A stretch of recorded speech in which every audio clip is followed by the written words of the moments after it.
It's not about how long or short it is, but how you use it is something I've heard many, many times before. And today we're going to be listening to the shortest video game songs in record history. This is Metal Gear Solid 1, the Konami Jingle.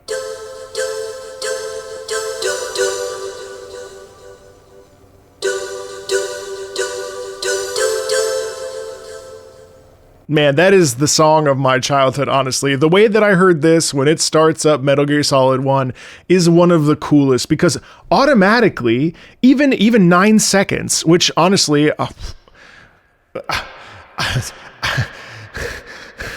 even at 9 seconds, it's actually really compelling.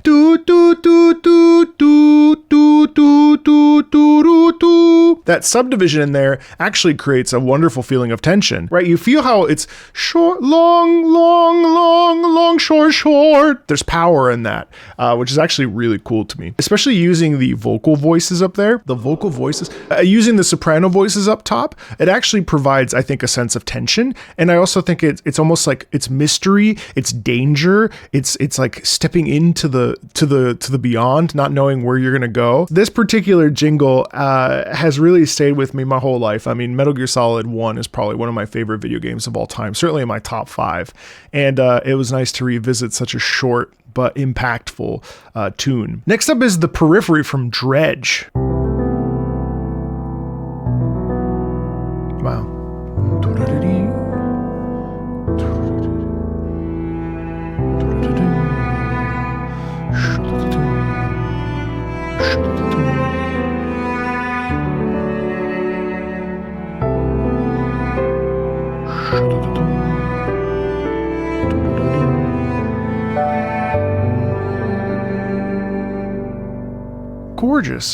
Gorgeous 30-second song. And I love the way that we have the lower register, which indicates tension, evil, you know, the dark, murky waters, what's lurking in the distance. You have this almost gives you a little bit of a Zelda vibe. But listen. That ostinato, that rolling chord is beautiful because it's almost listless. It's almost, like... There's a sense of anxiety in that, a sense of tension, a sense of stress. It's really about, it feels like waiting. What are we waiting for? You know,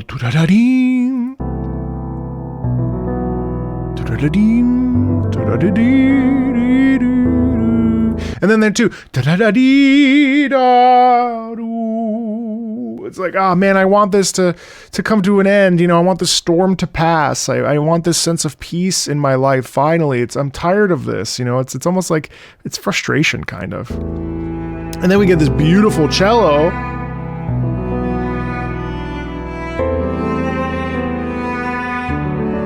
And it's similar, yada yo. And it's interesting because it kind of stacks on itself. So you get like two extreme, like you get a re-emphasis of this feeling of frustration where I don't know. Like, God.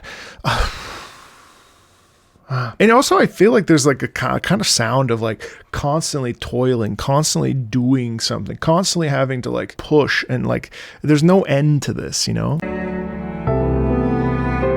And then the piano comes in the upper register, descending down. Listen to it. Ba, ba, ba. It almost sounds like it's inverted from the lower part. So it's flipped. And it's almost like life is a bookend of doing the same monotonous rote thing over and over and over. And there's no ending. But yet the upper register, you know, it's a little bit more sullen. It's a little bit more desperate. The lower register stuff is a little bit obviously heavier because we feel it in our lower register, right? But then as it ends, ba, bo, ba, as we play that dominant sort of the tonic resolution note, it ends up being a chord in of itself, actually. And it's like, okay, you know what? Maybe this isn't so bad. I'm going to pull back into the dock. There's a bit of a little bit of a respite of lightness in that, which is, yeah, it's charming. Let's go to the stage cleared song from Kirby, the Kirby series.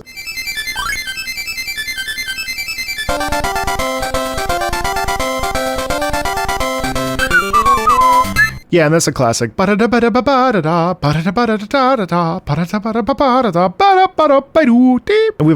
got like a million different versions of this. Let's go to the most recent one. This is from Kirby and the Forgotten Land.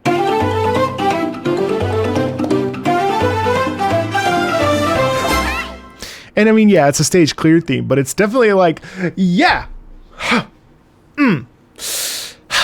you know, like we did it. All right. I love that. And I love that, like, you know, Kirby represents that feeling of like, not joy in the same sense as Mario, obviously, but there is absolutely this feeling of like, all right.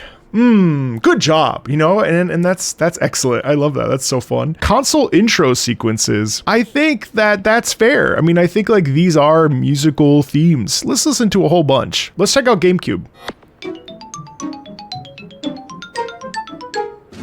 Yeah.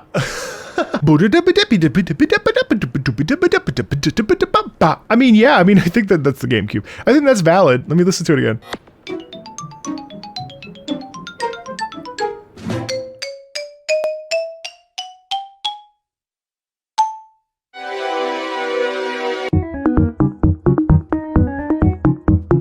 It's interesting to use the plucked violins there, the plucked strings, and obviously the xylophone, and it feels like it's the choice of movement in this.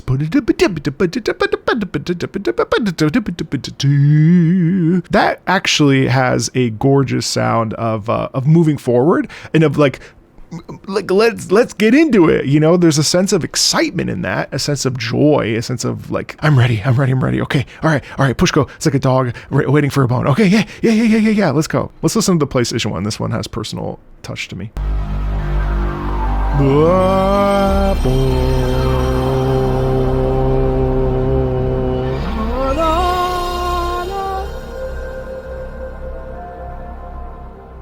You know, I have to laugh because I've never sat down, not ever in a million years, that I think I would be making a video about like something I listen to every single day as I would boot it up, you know, to play my favorite, whether it was a Final Fantasy or a Metal Gear Solid or Ape Escape or whatever. Like, it's interesting because really it's two notes, and then at the end there's a couple notes after, but it's ba ba. It's kind of like inverse tuning. It's ushering in something. It's beginning something. It's moving us into a new beginning, right? And in the same way that tuning is very emblematic of ba, ba, ba, ba, ba. We're gathering the forces to then present a performance, and the tuning is an essential part of it. Much in the same way, I feel like this piece is also like, welcome, let's get ready. Let's get ready. This is very serious because we drop down to the lower note. Ba, ba,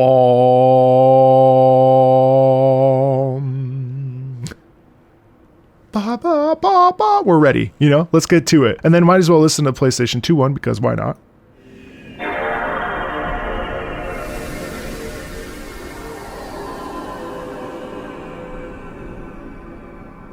I mean, musically, this veers into like sound design, sound effect. But I actually, yeah, I don't really think this one has less of the zhuzh that the PlayStation 1 does have. Let's check out the original Xbox.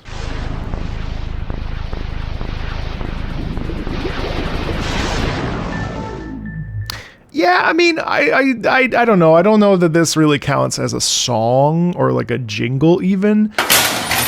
Not three notes, but I don't know. It was nice to revisit some of those. Let's pop over to the Final Fantasy series Victory Fanfare. This is from Final Fantasy from 1987.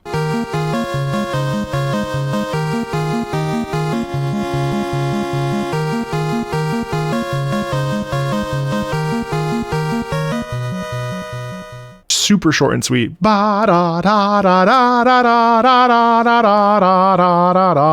what is that? I mean, the basis of that is rhythm and obviously like a very clear melody, right? And obviously I don't need to explain to you what a victory theme is. You know what it is, but the sound is really interesting because it's short, it's rhythmic, it's focused, it's got a really strong melodic momentum in it. It's like, we did it. We finally can rest. Good job. It's very optimistic in its sound. It's very obviously, it's a fanfare, and a fanfare is always going to be like, you know, nationalistic. It's a celebration, and I think that obviously exudes that. For the sake of it, let's go to the Final Fantasy X fanfare.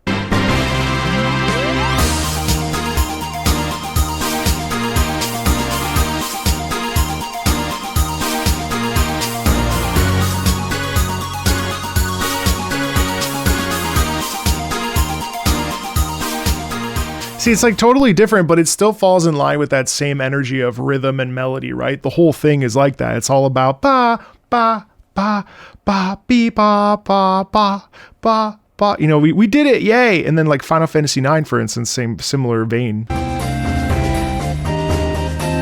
And this leans into the like medieval thing, right? With a little bit of like counter harmony there and different separate movement, separate melodic movement. And I mean, that also sounds super similar to Final Fantasy 1.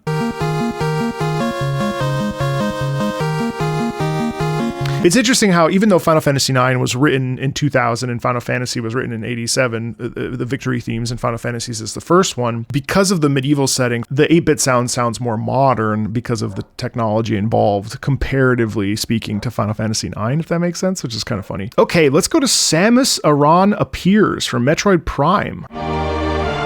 Oh.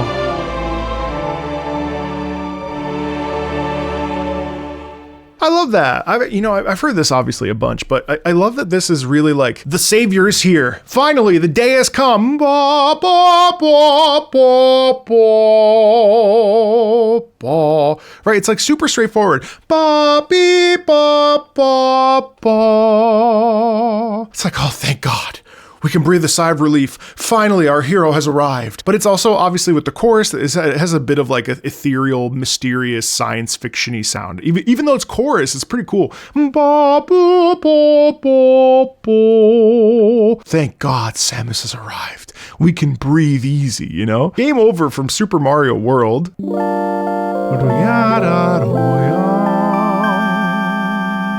And it's chill. It's actually kind of funny because you would think that the Game Over would be more tragic or more sad. But in fact, we actually get a sound that's obviously jazzy. And it's much more like, oh, it's all right, man. Just take it easy. Take a breather. It's almost like you lost, but that doesn't mean that like you're terrible at the game. It just means maybe you need to take a break. Like, let's just like chill out. You're fine.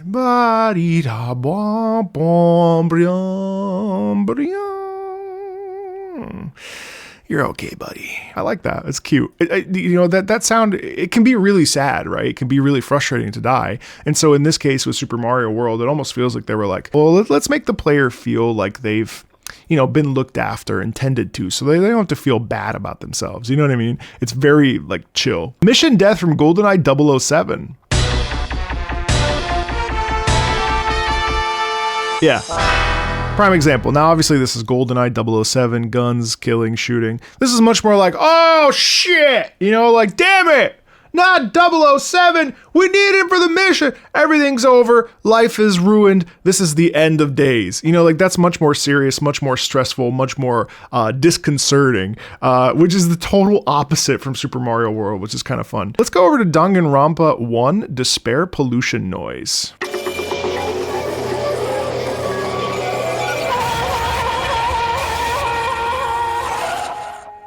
Terrifying. Obviously, there's a crunch, there's a pressing into the sound, kind of the that's obviously metaphysical. That feels like we're like facing a demon and the demon is contorting around us, it's shifting us, it's making us feel like we're losing our grip on reality. It's making us it's giving us tension, really. It's causing us alarm and fear and disconcert. It makes us feel like, oh no, this is a really bad situation. What do I do? Again, this is a 10-second track and you're able to like deduce all of that from that. It's not just noise. It's actually terrifying. It's a very fearful sound of losing sense of the way forward. Let's go over to Game Over, yeah, from Sega Rally Championship 1995. Game over, yeah! Game over, yeah! Well, time to try again, my friend. Game over, yeah! You'll get it next time. Come on down, let's try again. Game over, yeah! You did your best. Anyway. What a jingle. That's amazing. I like that. That's really fun. A Barracks Settlement from Yume Nikki. What's the Yume Nikki? I don't know what that is.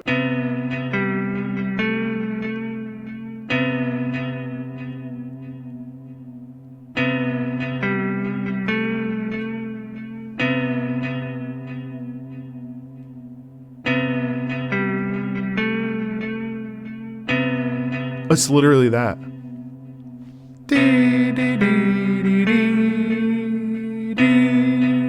So B D D D D D D D. It's 4 notes. That's pretty cool. So D, but the thing that makes it interesting is you have the guitar underneath going ding ding ding ding ding, and you have the warble and the warp, and so it makes you feel like it's a hot summer day.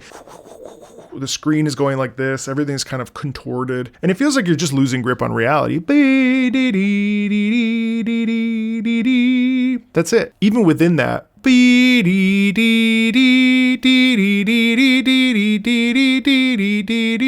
general, the sound, so I was just doing it fast, not to be annoying, but because I find that you can shift context depending on how you speed up or slow down notes, right? I mean, like, that's inevitable. When you have tempo, rhythm, melody, and tempo are the building blocks of music. Without these things, it doesn't really matter what the chords or anything in between is. If you don't have rhythm, you don't have melody, and you don't have tempo, well, you don't have music. I mean, fundamentally, you do obviously, because even percussion has rhythm, you know what I mean? Like, anyway, so I think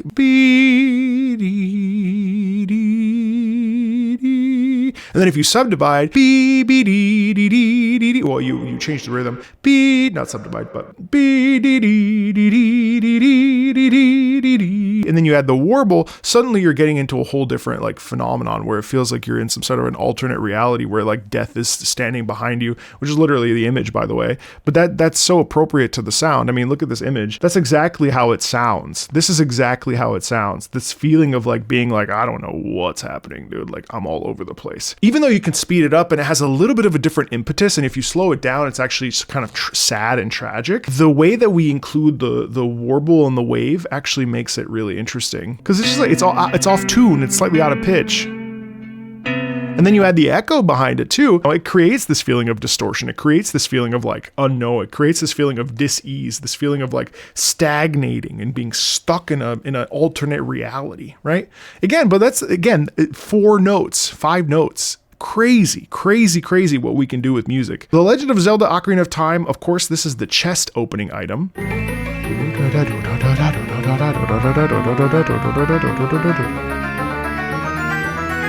Ba-da-da-ya.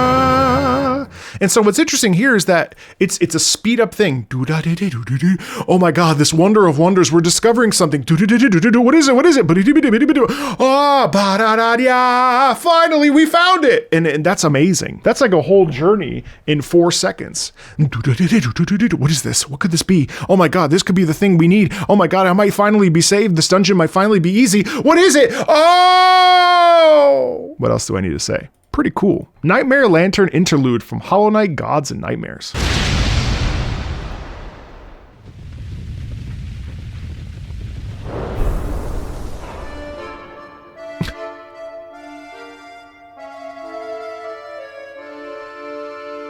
A bit of angst there, but it's funny because when we have the obviously sound design, sound effect, but then when you get the accordion playing,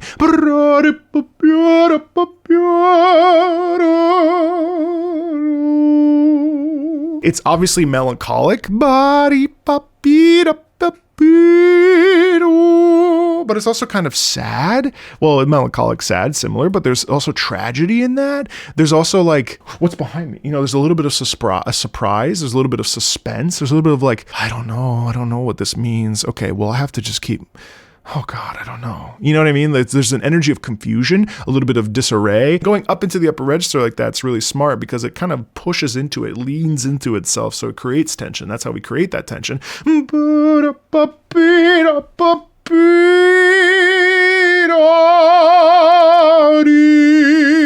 We do resolve, so we do land, but it's still like a stretched out kind of feeling of discomfort. Like, oh God, I don't know what to do.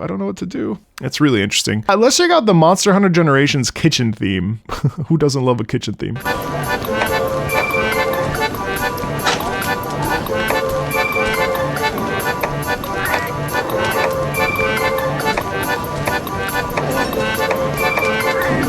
Literally 2 seconds. And what is that? What do you want to eat? Come here, I'll serve you. There's a sense of like, oh, we love to cook, we love to feast, we love to eat, we love to cook, we love to eat. It's very, food is good. You know, there's an enthusiasm in that sound that's really satisfying because it feels like it's an invitation. It's a bit carnival-like too because it's a little quirky because it's a cat cooking you a meal. It doesn't make any sense. You know what I mean? I'm assuming it's a cat. That's really fun. And then let's check out the Warframe Mission Complete theme. This is the OG version. I don't think I've ever heard this.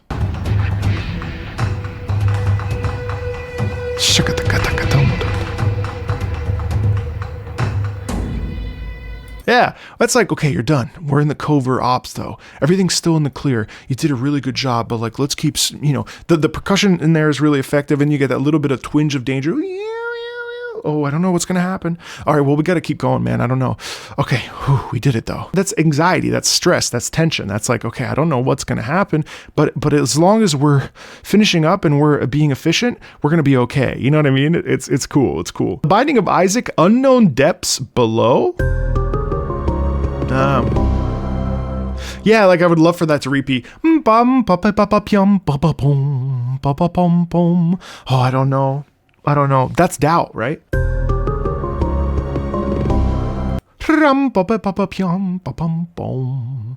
don't know. I don't want to go deeper, but I have to. I mean, think this is like this poor kid is like lost, you know?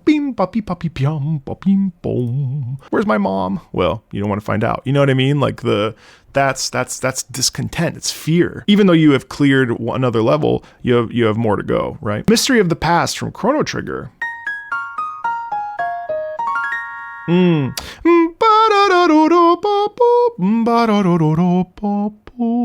wonder what happens when we cross into this pathway and we go in this way. Where do we end up? Where does this lead? Where does this take us? I love that. It has we have the bright sound of the percussion instrument or the celeste or the glockenspiel or whatever it is, coupled with the reverb, and it really feels like it's a twinkling star as it kind of like grabs us and zooms us out to a new place. You know, that's cool. That's fun. Death and I from Hades.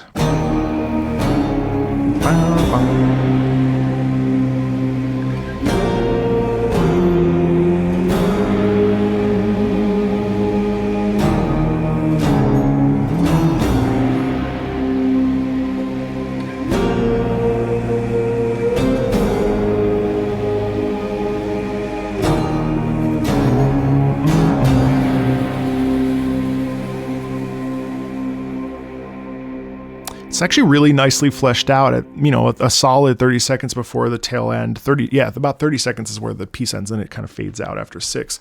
And what's cool about this piece is that it's tragic. It's like, damn. But there is a degree of like, okay, well, now what? Let's pick ourselves back up. Dum, dum, dum, dum. We've come face to face with something that has absolutely crushed us. We are crushed beyond comprehension. We are crushed at the feet of something that we should have been able to, you know, circumvent or survive. And then it repeats lower, if I recall, you know, so there's this like, damn. And then it happens again. Tragic. You've been squashed like a bug. You know, it's almost like it's the villain's theme. I don't want.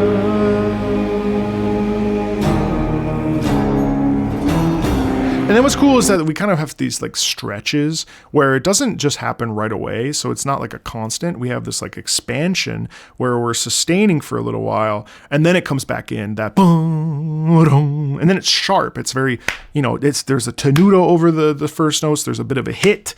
Rhythmically, it's actually quite interesting. And it works, I think. It works really well to showcase like, damn, this did not go the way we hoped it would, you know? Let's go to the Healing SFX from the Pokemon series. Oh yeah, this is a bum bum piano D. Yeah, and isn't that like a nice sound? Bum bum ba dee.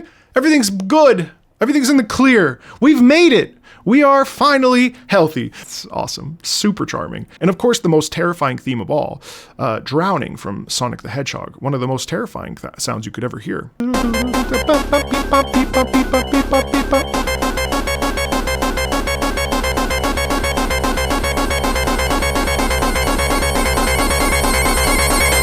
that is cool because Excuse me, how could I stop there? But we're overtaken by the bright part. Listen to this. It's like we're overtaken. And it's cool how it's just a tempo increase. But if you think about it, it's actually just like subdividing. Just repeating to which is the Jaws. It's the Jaws theme, isn't it? Oh yeah, oh my god, drowning. So if you break this down note by note and you subdivide it from quarter or like half note or whatever it is, quarter note well, really it'd be dotted quarter, well, whatever. It would be dotted quarter eighth, technically. But let's say it's that would be quarters, let's say. If we break it down, yeah,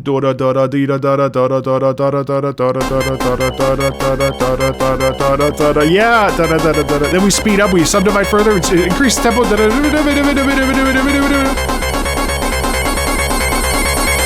That's really interesting.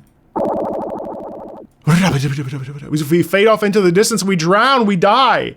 That's really cool. So that's terrifying. And it's all just like, it's just musical magic. It just goes to show that it doesn't matter how big or small you are, you can still have an impact. You can still touch people and make them feel something, regardless of how long you last. Whether you last 15 minutes, 5 minutes, or you last literally 8 seconds. There's no shame in it because some of this stuff is actually really, really powerful and deeply effective, even if it is 3 seconds long. Pretty cool. Thanks a ton, everybody. Feel free to check out the Patreon if you want to support the channel. Check out the Discord if you want to join the community. As always, feel free to like and subscribe. Thanks a ton, and I'll see you later. Bye.